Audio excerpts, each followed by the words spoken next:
हम आपकी आंखों में इस दिल को बसा दे तो। एक ऐसा फिल्मी सितारा जिसकी पहचान उसकी फिल्मों की उत्कृष्टता थी। गमज़दा है लाए कहां से खुशी के गीत।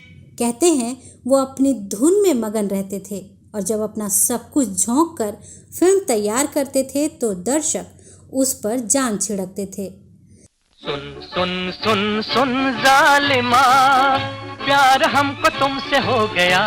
जी हाँ, बात हो रही है हिंदुस्तान के पहले फिल्मी जीनियस गुरुदत्त साहब की, जिनकी खुद की जिंदगी इतनी फिल्मी थी कि उस पर कई फिल्में बन जाएं। तक हमारा न पूछ कैसा हाल था, मिलती कहीं आंख दिल को ये। और जब वो किसी फिल्म को बनाते थे तो लगता था मानो फिल्म का हर एक किरदार असल जिंदगी जी रहा हो। गुरुदत्त की जिंदगी अगर कहानी है तो उनकी मौत भी एक अफसाना है। आखिर क्या था इस मौत का कारण? पत्नी से तकरार, प्रेमिका की बेवफाई या फिर हुआ था कोई हादसा? जानेंगे और भी बहुत कुछ, बस बने रहिए हमारे साथ। नमस्कार, मैं हूं नीलम शुक्ला देवांगन और आप देख रहे हैं ड्रामा सीरीज इंडियन। जाने वो कैसे लोग थे जिनके प्यार को प्यार मिला। शराब की बोतल में डूबे आशिक की छवि अक्सर हमें फिल्मों में ही देखने को मिलती है, लेकिन फिल्मों के साथ साथ असल जिंदगी में भी उस किरदार को गुरुदत्त साहब ने ही जिया था। हमने तो जब कलियां मांगी कांटों का हार मिला। हिंदी सिनेमा के लीजेंड गुरुदत्त का जन्म 9 जुलाई 1925 को बेंगलुरु में हुआ था। उनका असली नाम वसंत कुमार शिवशंकर पादुकोण था। गुरुदत्त ने हिंदी सिनेमा में बतौर निर्देशक, कोरियोग्राफर और एक्टर जमकर नाम कमाया था, लेकिन उनकी असल जिंदगी हमेशा ही काफी उथल-पुथल भरी रही। ये दुनिया अगर मिल भी जाए तो क्या है। बतौर निर्देशक फिल्मी जीवन शुरू करने से पहले उनकी 2 शादियां हुई, लेकिन दोनों ही नाकाम रहीं।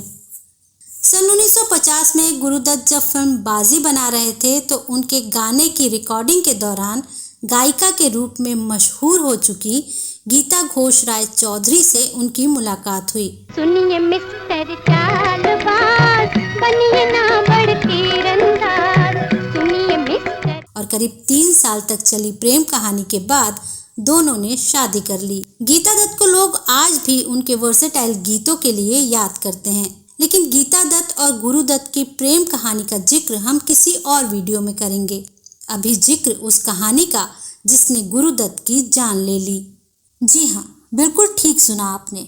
तो कहानी कुछ यूं है कि फिल्मी पर्दे पर गुरुदत्त और वहीदा ने अपने अभिनय से लाखों दिलों को जीता है। जाने क्या तूने कही, जाने क्या मैंने सुनी। लेकिन पर्दे के पीछे भी दोनों एक दूसरे से बेहद प्यार करते थे।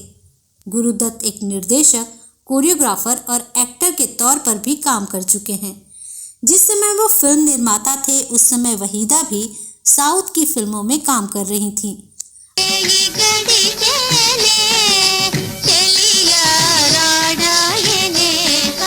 आपको बता दें, बॉलीवुड एक्ट्रेस वहीदा रहमान ने हिंदी, तमिल, तेलुगु, बंगाली और मलयालम भाषाओं की कई फिल्मों में काम किया है। उसी दौरान गुरुदत्त को सीआईडी फिल्म के लिए किसी नए चेहरे की तलाश थी। इस बीच एक समारोह में पहली बार गुरुदत्त की नज़र खूबसूरत वहीदा पर पड़ी। उन्होंने एक्ट्रेस को सीआईडी के स्क्रीन टेस्ट के लिए बुलाया। किस्मत ने वहीदा का साथ दिया और वो फिल्म के लिए सेलेक्ट हो गई। कहीं पे निगाहें, कहीं पे निशाना, कहीं पे निगाहें, कहीं पे। उस समय की खबरों की माने तो इसी फिल्म के दौरान दोनों में नजदीकियां भी बढ़नी शुरू हो गई थी। गुरुदत्त का वहीदा के लिए दीवानापन इस कदर था कि वो न सिर्फ अपने शादीशुदा होने का सच भूलने लगे, बल्कि इस प्यार का असर उनकी फिल्मों में भी दिखने लगा। 14वीं का चांद हो या आफताब हो। कहने वाले तो ये भी कहते हैं कि वहीदा के इश्क में डूबे गुरुदत्त ने प्यासा की न सिर्फ कहानी बदली बल्कि पहले फिल्म के लिए दिलीप कुमार को लेने के अपने फैसले को बदलते हुए बाद में खुद फिल्म में एक्ट्रेस के अपोजिट काम करने का फैसला कर लिया। सनसनाहट सी हुई, थरथराहट सी हुई। गुरुदत्त को जानने वाले ये बात कई बार बता चुके हैं कि वो वहीदा को लेकर काफ़ी पजेसिव थे। वो नहीं चाहते थे कि वो किसी और के साथ काम करे और इसीलिए प्यासा में एक्टर का रोल उन्होंने खुद निभाने का फैसला लिया। सन 1957 में रिलीज हुई इस फिल्म ने हिंदी सिनेमा में एक नई क्रांति ला दी। इस फिल्म में जहां इन दोनों की जोड़ी को पसंद किया गया, वहीं दोनों के प्यार के किस्से भी सामने आने लगे। अब वो समय भी आया जब गुरुदत्त वहीदा के बिना फिल्म की कल्पना भी नहीं कर सकते थे। कहा जाता है कि गुरुदत्त की फिल्मों में वहीदा रहमान के अलग से खास तौर पर सीन लिखे जाते थे। जो हुए मेरे हमसफर, रास्ते बदल गए। और अगर मीडिया रिपोर्ट्स की माने तो खुद गुरुदत्त वहीदा के लिए खास सीन्स लिखा करते थे। भंवरा बड़ा नादान है, बगियन का मेहमान। प्यार परवान चढ़ रहा था, फिर कुछ ऐसा हुआ जिसने इस प्रेम कहानी का एंगल ही बदल दिया। गुरुदत्त का प्यार वहीदा के लिए हर दीवार तोड़ने लगा था। वो इतने पजेसिव हो चले थे कि वहीदा के लिए उनका प्यार कब पाबंदी में बदल गया, खुद उन्हें भी एहसास न हुआ। प्यार ने जब पाबंदी का रूप लिया तो गुरुदत्त वहीदा को अपने हिसाब से ही चलाने की चाहत रखने लगे और यही बात दोनों की प्रेम कहानी पर ग्रहण लगाने के लिए काफ़ी थी। ने किया क्या हंसी सितम। इस तरह की पाबंदी से वहीदा बहुत दुखी थी। इसी के चलते दोनों में तू मैं शुरू हो गई और ये मतभेद कब बड़े झगड़ों में बदलने लगा, ये बात दोनों नहीं समझ पाए। कहा जाता है कि गुरुदत्त वहीदा रहमान को अपने आसपास ही रखना चाहते थे। यही कारण था कि गुरुदत्त फिल्म्स के सेट पर वहीदा का मेकअप रूम गुरु के मेकअप रूम के बिल्कुल पास ही था। वहीदा उस वक्त गुरु के इतना करीब थी कि अगर वो किसी दूसरे बैनर की फिल्म में भी काम कर रही होती थी तो भी वो गुरुदत्त फिल्म्स के मेकअप रूम का ही यूज़ करती थी। गुरुदत्त के दोस्त अब्रार अलवी ने अपनी किताब 10 Years with गुरुदत्त में जिक्र किया है कि गुरुदत्त ने ही वहीदा की दूसरी फिल्मों में एंट्री पर रोक लगाई थी। इस किताब के अनुसार एक वक्त ऐसा भी आया था जब वहीदा रहमान से खफा गुरुदत्त ने गुरुदत्त फिल्म्स में उनकी एंट्री पर बैन लगा दिया था। कई मीडिया रिपोर्ट्स में कहा गया है कि एक बार तो वहीदा को मेकअप रूम में जाने से भी रोका गया और उनको इसका कारण भी नहीं बताया गया। बाद में पता चला कि इसके पीछे का कारण गुरुदत्त से उनकी लड़ाई थी। ये दुनिया अगर मिल भी जाए तो क्या है। झगड़े बढ़ते रहे लेकिन किसी तरह वहीदा ने गुरु को संभाल लिया और उनके बीच सुलह हो गई। गुरु पर वहीदा का प्यार इस कदर हावी था कि वो अपनी पत्नी गीता दत्त को भुला वहीदा से शादी करने को तैयार हो गए। पर जिस वक्त गुरुदत्त और वहीदा रहमान की शादी की खबरें सामने आई तो गीता दत्त का दिल टूट गया। इसके बाद गीता और गुरुदत्त के बीच भी दूरियां बढ़ने लगी। वहीदा को लेकर गुरुदत्त और गीता दत्त में झगड़ा होता था। साल 1957 में गुरुदत्त और गीता दत्त की शादीशुदा जिंदगी में दरार आ गई और दोनों अलग रहने लगे। ये वो वक्त था जब गुरुदत्त को अपनी पत्नी या प्रेमिका में से किसी एक को चुनना था और गुरुदत्त ने उस वक्त अपनी पत्नी को चुना था।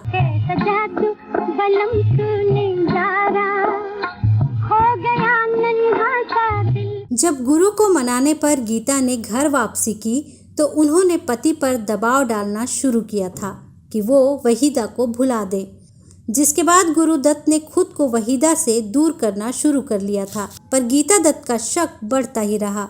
उनको गुरुदत्त के वहीदा से अलग होने की बात झूठ ही लगी।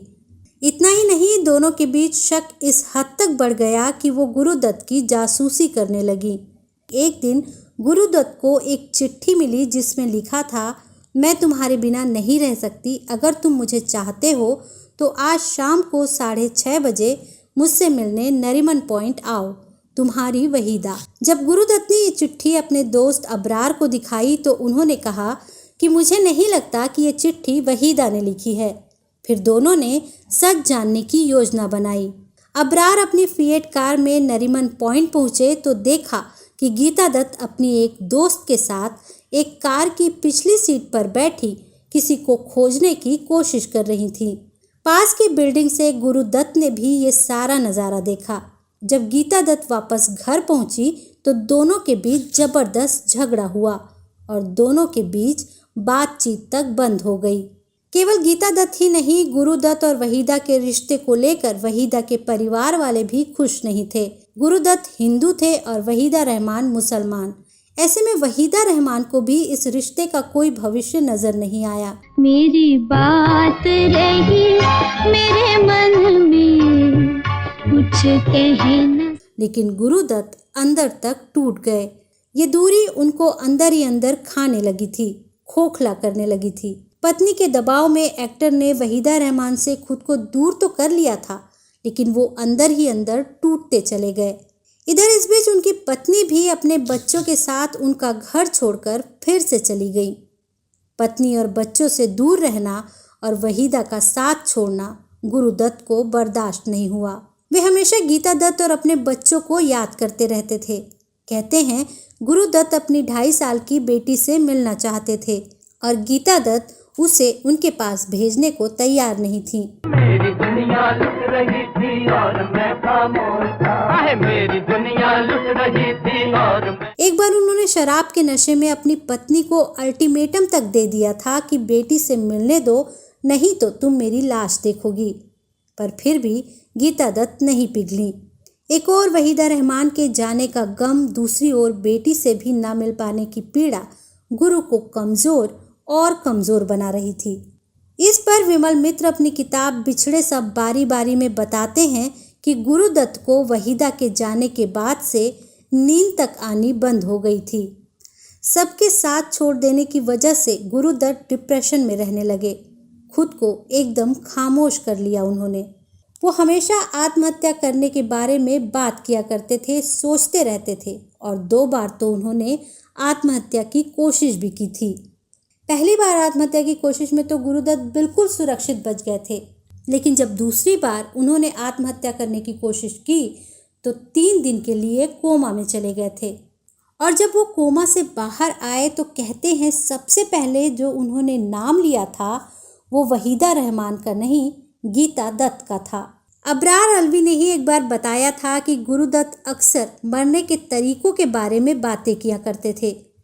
एक बार गुरुदत्त ने उनसे कहा था कि नींद की गोलियों को इस तरह से लेना चाहिए जैसे माँ अपने बच्चे को गोलियां खिलाती है, पीस कर और फिर उसे पानी में घोलकर पी जाना चाहिए। अबरार ने बताया कि उस समय उन्हें लगा कि गुरुदत्त मजाक कर रहे हैं। उन्हें क्या पता था कि गुरुदत्त इस मजाक का अपने ही ऊपर परीक्षण कर लेंगे। इसी दौरान उनकी फिल्म कागज के फूल भी बुरी तरह से फ्लॉप हो गई थी। देखे ज़माने की यारी। गुरुदत्त मन और धन दोनों से दिवालिया हो गए और बुरी तरह से टूट गए और फिर उनका सहारा बने शराब और नींद की गोलियां। और फिर वो मनहूस घड़ी आई जिसकी किसी ने भी कल्पना तक नहीं की थी। एक दिन खबर आई कि गुरुदत्त ने खुद को मौत के हवाले कर दिया था। खबरों की माने तो ऐसा कहा जाता है कि जिस दिन गुरुदत्त ने दुनिया को अलविदा कहा उस दिन उन्होंने कुछ भी नहीं खाया था और शाम से ही शराब पी रहे थे।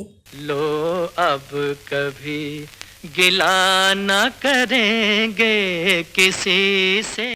उन्होंने गीता दत्त को फ़ोन भी किया था और बच्चों से मिलने की इच्छा जताई थी, लेकिन गीता दत्त ने ज़्यादा रात होने की वजह से साफ इनकार कर दिया था। तब गुरुदत्त ने गीता से कहा था कि आज वो बेटी को नहीं भेजेंगी तो कल उनका मरा हुआ मुंह देखेंगी, पर गीता ने उनकी बात को संजीदगी से नहीं लिया। कहते हैं उस रात गुरुदत्त सुबह 5 बजे तक शराब पीते रहे और सुबह अपने कमरे में मृत पाए गए। ऐसा कहा जाता है कि उन्होंने पहले खूब शराब पी और उसके बाद ढेर सारी नींद की गोलियां खा लीं और यही उनकी मौत की वजह बनी। गुरुदत्त के भाई देवीदत्त ने एक बार मीडिया को बताया था कि दरअसल उनके भाई की मौत एक एक्सीडेंट थी, क्योंकि उन्होंने नशे में गलती से नींद की ज़्यादा गोलियां खा ली थीं। बच्चों से दूरी की बात उन्हें इसलिए गलत लगती है क्योंकि आत्महत्या के पहले दिन उनके दोनों बेटे दिन भर उनके पास ही थे। सच जो भी हो, पर उनकी मौत अब भी एक रहस्य ही है। रिपोर्ट्स के मुताबिक एक बार एक शख्स ने वहीदा रहमान से गुरुदत्त की खुदकुशी का कारण पूछा तो उन्होंने कहा, उनकी आत्महत्या का कारण तो कोई नहीं जानता। कुछ लोगों का कहना है कि वो कागज़ के फूल फिल्म के फ्लॉप होने से डिप्रेशन में थे, लेकिन मुझे ऐसा नहीं लगता कि इसका कारण ये हो सकता है, क्योंकि इस फिल्म के बाद उन्होंने 14वीं का चांद बनाई थी जो सुपरहिट थी। जाने बाहर तुम किसी शायर का ख्वाब। गुरुदत्त की मौत का रहस्य उनके साथ ही चला गया। आज भी उनकी आत्महत्या एक रहस्य ही है। बहरहाल सामने वाले की आंखों के भावों को लगातार टोहता हुआ, छूता हुआ, उन्हें रुपहले पर्दे पर उतारता हुआ सिल्वर स्क्रीन का सबसे गोल्डन ख्वाब बहुत छोटी उम्र में हमेशा के लिए खामोश हो गया। बॉलीवुड के गलियारों में आए दिन किसी न किसी बॉलीवुड एक्टर या एक्ट्रेस के प्यार और अलग होने की चर्चा होती ही रहती है, पर गुरुदत्त वहीदा रहमान के अलग होने और गुरुदत्त के मौत को गले लगाने की चर्चा जब भी होती है तो लोगों का दिल भर आता है। आज भी लोग सोच में पड़ जाते हैं कि अपनी कल्पना से फिल्मों को नया आयाम देने वाला एक क्रिएटिव फिल्मकार जीवन की जंग ऐसे कैसे हार गया, पर इसका जवाब किसी के पास नहीं है। तो आज का हमारा ये वीडियो आपको कैसा लगा हमें कमेंट्स करके ज़रूर बताइए। तो आज के लिए बस इतना ही। अब आप अपनी दोस्त और होस्ट नीलम शुक्ला देवांगन को दीजिए इजाज़त। नमस्कार।